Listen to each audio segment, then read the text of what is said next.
But first, before we go any further, let's go ahead and actually bring someone in who has, an intimate knowledge of today's activities, because he was a signee, a newcomer to A&T, and you talk about multiple skill sets, Dougie. This guy played on both sides of the ball, right? And we're going to find out exactly where you think he's going to play here when he gets A&T. But he's a multi-talented guy. Help me bring to the show for the first time a new signee, Camarion Ragland. Let's go.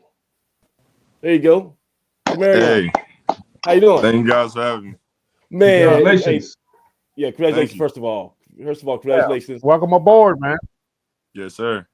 Yeah, thank you so much for coming on our show on short notice, man. I know you had a hectic day. First of all, you are Camarion Ragland, and you're from Vance High School. Yes, sir. And let me ask you this. I always am curious how the whole process started. When did A&T first come on your radar, and when did that initial meetings happen? A&T came on my radar. It was spring of last year. Came out to spring practice. At the time, one of my close friends, Tayshawn Austin, he committed to University of South Carolina. And me and him was, mind you, I was at offensive tackle due to not having enough kids out there to fill the position. So that's why I had to play both sides of the ball. So me and him going at it, like, we practicing hard. And that's like when I got on A&T's radar. So after that, we stayed in contact for a long while. And it wasn't until after homecoming where I got offered. I went to the homecoming game. It was a nice atmosphere. I got there 3 hours early. Smart man. I can already tell you're a thinking guy. That's good. Yes, sir. I got there 3 hours early, but before people knew who I was, they was already like showing love before they even knew who I was. Not knowing like I was there on the recruiting visit, anything like that. They were just showing love, and it was a nice atmosphere. The thing that I think caught A&T's eyes was when y'all know how the game went with Hampton, but people was leaving. Literally, all the recruits, everybody had left. I think I was the only recruit that was left that was just sitting there. Yeah, I was sitting there. I was just watching. After that's really what caught their attention. Like, I was just there. I was the only one there. So yeah. Hey, man. Hey, you know what? That's profound. And then if you can really take a synopsis of that and really just say that's kind of the guy we want, because there ain't no smoke and mirrors here. We were 1-10 last year, and we're 1-11 last year, 1-10 the year before, and we really had some major struggles on that football field. But for you to still understand the value of this university and see the potential of the program, and for you to stick it out. That was a rough game too, because I think they boat raced us. I forget the final score, but for you to stick it out for all 4 quarters, and that shows you got some resolve, man. And when the going gets tough, you're not gonna fold your tent and get out of there. That's good stuff. Yeah. So that match, where's that come from, man? Do you have any stories of inspiration from your family that propel you like that? Honestly, like, my football story runs deep. It didn't start until my freshman year, really my sophomore year of high school. Okay. I'm originally from Raleigh, North Carolina. Okay. My mother had passed away right before I started 9th grade, so that's what got me involved with football. Football was like my own like personal therapy type thing. But I only played like 2 games and I let it go, and that's why I moved to Vance County, Henderson, North Carolina. Yeah. And I ran into the coach, and he was like, "Hey, man, you ever thought about playing football?" I was letting him know that I did play before. But I went to the first practice, and I just stuck with it ever since then. I didn't, honestly, to be honest, I didn't know it would get me to this point where I would be able to go to school and get a free education just because playing the sport that I love. Not only that I love, but it also helps me, like, personally.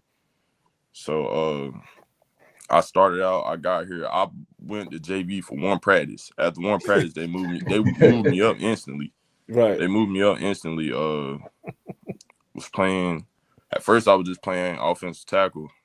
Then I started playing defensive end, and there it goes. I was just playing both ways of the ball.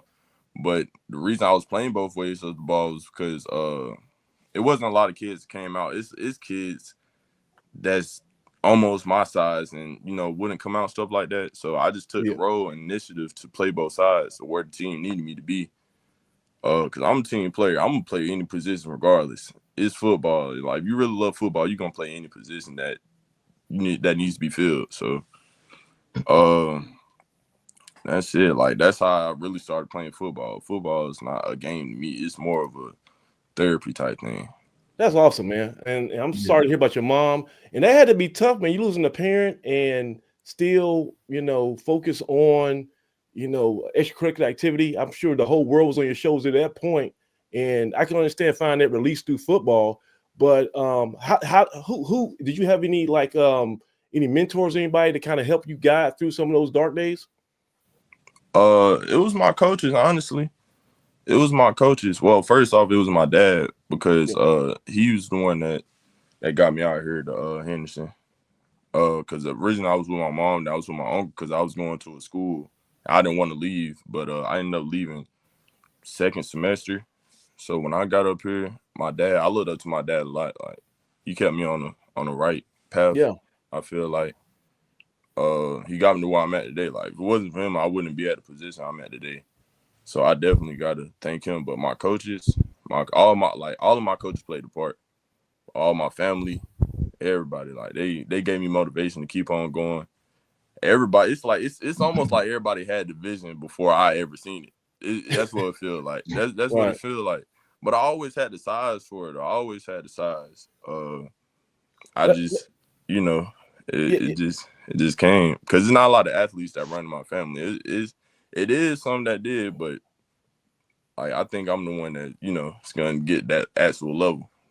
So when did you realize that you had a chance to play at the next level? When did you say, what, I can do this even past high school? When did that click for you? It was my junior year. Matter of fact, before the start of my junior year, coaches, FBS schools was coming by, Old Dominion, James Madison, schools like that. Everybody wanted me to come on visits. And it wasn't processing through my mind at the moment because I'm like, they want to come to a visit. When I get there, all the coaches saying the same thing, man. Oh man, you got the size, you got everything, how's your grades? Just telling me my grades is good, Yeah. That's when it really clicked to me. That's really when it clicked to me. But that's why I started going harder. I was already going hard, but I started going harder just because I knew I had a chance to further my education and my athletic abilities as well. So yeah, and you're 6'6", and I guess you listed right now 230, 240. What's your I'm actually 247 now. Woo, 247. I've been in the weight room consistently. And what do the coaches want you to get to ultimately when you show up in August? I believe 250. 250. Gotcha. Yes, sir. So I'm almost at my goal. Perfect. And then also you play offensive line, you play defensive tackle, but when you say you come here to A&T, they're kind of talking to you about playing a tight end role. Is that correct? Yes, sir. But I was playing not defensive tackle, but I was at defensive end.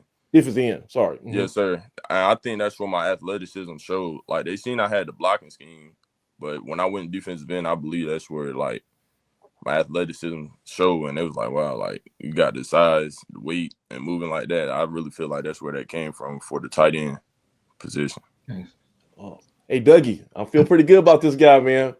Man, you know how long I've been clamoring for a 6'5", 6'6" tight end to come walk yes, through sir. the door. So not that we don't have some good tight ends in the building and a lot of versatility within that room, but something about having that size from that man in the line of scrimmage. Man, you can do some things, especially with your athleticism. And you talked about your size and you talked about your skill set. Talk to me. What did you enjoy the most about playing football? I mean, I know you played both sides of the ball, but if you had your preference, if there was a snapshot play that I could see you showcasing your abilities, what would that look like? Oh, I had a lot of plays, man, especially at offensive tackle. I believe my junior year was when we first had a play. It was where I would go out and I would you would have to have speed for it. You had to go out and get the DB. You had to block DB. It was screenplay. My first and actually went. That's where the coaches actually started. I was on their radar. I got on their radar behind this play. We was playing Northern Durham and I went out and blocked him, and my speed showed, and I knocked him on his butt in front of my coach. Almost knocked my coach over. and that was offense, and that was like when coaches actually started talking to me. I honestly forgot all about it until you just asked me my favorite play. I can never forget my favorite play. Yes, sir. Man, that's all. Hey, so, okay, sorry, you say something? Defensive wise, yeah. Honestly, it wasn't a favorite play. I never had a favorite play on defense. It was just every play was my favorite play. Put it like that. Every play was my favorite play. So, hey, Dougie, it's gonna be tough, man, because he has obviously the size, and it seems like he got that skill set, but he got some nastiness to him. I can hear it in his voice. It's, you might have to play some special teams and run back some kick coverage or something. They put me on special teams too. Okay, all right. Special kickoff return, and kickoff. So I'm all around. Cause you got a little blue death to you. I can tell already, man. That's the name of our defense, the blue death defense. Yes, sir. And man, 6'6", we can use you all over the place, man. I mean, seriously, you think about that 6'6" frame, that length. It brings to mind a guy like Daryl Johnson, right? Who came with that height and that versatility. And I'll tell you the truth, Mr. Ragland, you're coming in at a great time under a great coaching staff who has a skill set to mold you and to improve your skill set, man. So you're going to learn, you're going to grow under these guys. And I'm just as happy as I can be for you. You're definitely going to make an impact here at Aggie Land, man. So welcome. Yes, sir. Thank you.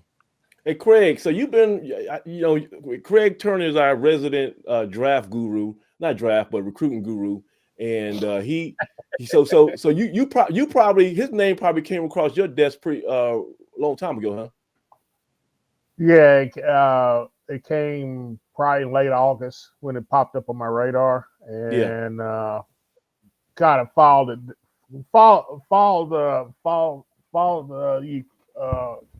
Camarion at that point. Let me ask you this: what other schools recruited you, and what really put A&T a step ahead of everybody else? What was that one factor? One thing that put A&T in front of everybody else? Yes. It was the family feeling. Yeah. It was the family feeling. I'm just going to put that out there. It was the family feeling. Like I said before, when I went on my visit, like I said, I got there 3 hours early. Nobody knew who I was, knew nothing about me. They showed love. Asked me did I play football. Once I told them they played football, it was just I was good there on out. I went to the tailgates. I think they was charging $20, $30, something like that. Baby, come on, get you a plate, you good. Look. Sounds about right. So besides that, it was actually with genuine love though. Like I got a lot of love from a lot of people there. So it was the family feeling. It felt like home. I felt comfortable. Mind you, I've been to visit to all type schools, but A&T had a different feeling.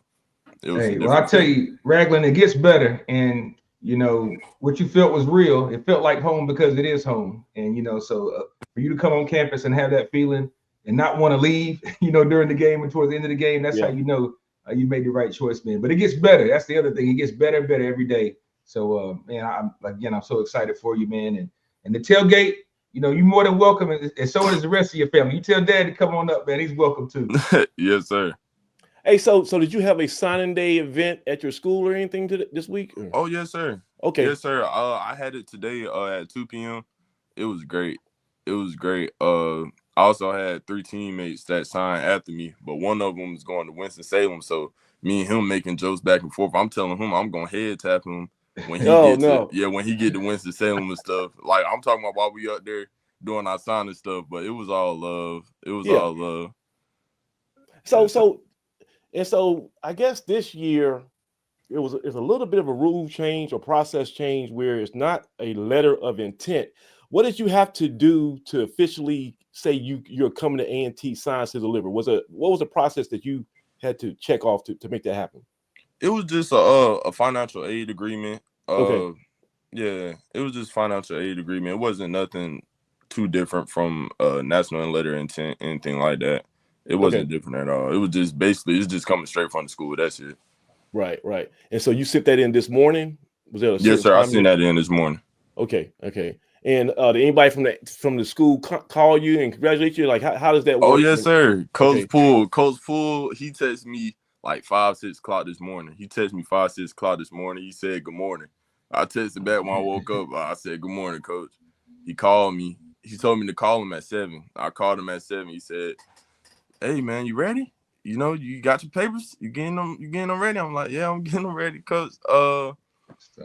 8 o'clock come, I get, the papers get right, get signed and stuff like that. I FaceTime called him. When I FaceTime him, man, it was just a glow on his face, man. I could tell I made his day. Man. It was nice. And mind you, he's been like this from day one as well. Like Coach Poole, Coach Barnett, everybody, especially Coach Gibbs. When I talked to Coach Gibbs, this was before his press conference. He had called me. He introduced some stuff. I was talking to him. I was just letting him know, like, I'm 1,000% committed. Like, he asked me, was I committed? I said, I'm 1,000% committed. He was letting me know, like, don't wait till your senior year to get here and then want to act like, you want to make it to the NFL. You got to put the work in now. Ever since then, weight room, training, all types of stuff. Just so when I get there, I'd already be steps ahead. I don't like being behind. I never like being behind. I always like being ahead of my stuff, That's awesome. Look, I'm so excited. I can close my eyes and envision you with your hand on the ground on the internet line, moving somebody against their will, or even going to the flat and catching a touchdown pass, man. I can see big things for you. And I'm sure your family, all your loved ones are so proud of you. I know your mom's looking down. She's, so proud of the man you become, and everything, all the adversity you overcame to get to this point. And that's still and I'm gonna give you a heads up, spoiler alert, there's still gonna be some tough times when you get to college. There's gonna be, some stressful exams, and all this and that, and but I can tell right now, you got, what I call an RKG, right kind of guy. You got that stuff that's going to persevere and get you through those tough days if they do come. And I just cannot wait to see how your career just continues to grow. And I'm glad you came to our family and decided to give A&T a shot. So let me ask you before we let you go. So what is your off-season plan before you step foot on campus? What are some of your goals? Are you gonna travel the world real quick? What are you gonna do from now until then? Yeah. Honestly, my mom wasn't on traveling, nothing like that. Honestly, even before Sunday, my mind just been on getting better every day. Every day that I wake up is just another day to get better. Yeah. Work.